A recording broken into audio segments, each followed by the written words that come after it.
And in tonight's You Paid For It, in a rare move, Columbus City Council is helping immigrants fight deportation. Back in October, the City Council established a fund using $185,000 tax dollars to help immigrants facing what counselors are calling aggressive deportation. Sometimes I have good days, sometimes not.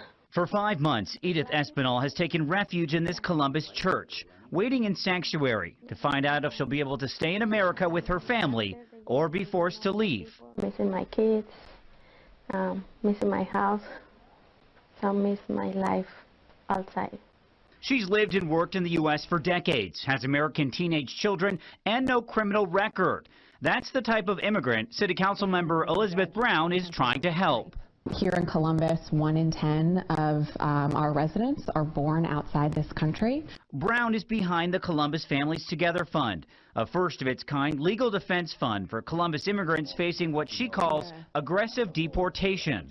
Many of them actually have meritorious claims to make to stay in this country. Using data from the New American Economy, which tracks U.S. Census numbers, Brown says the Ohio immigrant community contributes $345 million in tax dollars every year and some $2.8 billion in spending power. Aggressive deportation doesn't just disrupt our economy, but it also tears parents from children. Funds went to 3 Central Ohio nonprofits that help immigrants get legal representation and educate them on their rights during their fight to stay in America. Brown says recipients with children were given priority. But spending tax dollars on immigrant lawyer fees is not sitting well with everyone. That's a cause we should all be doing out of our private pockets, not out of taxpayer dollars. Matt Mayer is a public policy expert with Opportunity Ohio and calls the fund problematic. We're going to use taxpayer dollars when we have schools that aren't performing, we have roads and bridges that need perform, we have public safety that needs funding. Immigration policy is set by the federal government and written into the U.S. Constitution. So using taxpayer dollars to fund opposing the Constitution is deeply problematic. It plays within the rules, plays within federal law. But for Brown, the $185,000 spent on the fund is just part of the overall immigration picture that she says sends a message from Columbus of inclusion rather than division.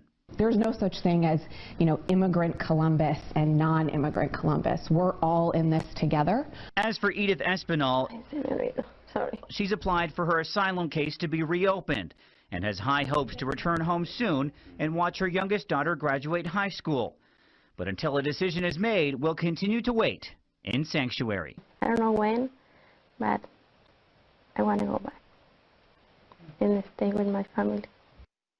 Now, the 3 nonprofits selected for the fund include Advocates for Basic Legal Equity, the Council on American Islamic Relations, and Catholic Social Services Our Lady of Guadalupe Center.